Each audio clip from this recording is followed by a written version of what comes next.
আসসালামু আলাইকুম সাইবুল ভাই, কি অবস্থা, কেমন আছেন? গাছের বয়স তো আজকে মোটামুটি 22-23 দিন হইল।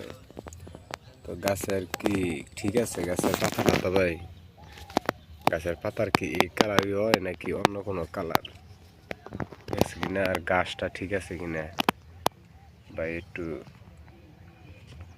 জানায়েন তো। কিছু দেওয়া লাগবে কিনা গাছে বর্তমানে এখনকার যে গাছের ভিতরে তো গিটে গিটে ইয়ে আওয়াজ শুরু হয়েছে। এটা কি ফলের গিট নাকি? এই হচ্ছে জমি, এই হচ্ছে জমি 22 শতাংশ। এই যেটা জাংলা দিছি তার দেয়া বাঁশ দিয়ে যেভাবে দিতে বলছেন এই যেভাবে দিছি। গাছের সাইজ বাইজগুলো ঠিক আছে কিনা, নাকি গাছে কোনো সমস্যা আছে বা একটু জানায়েন।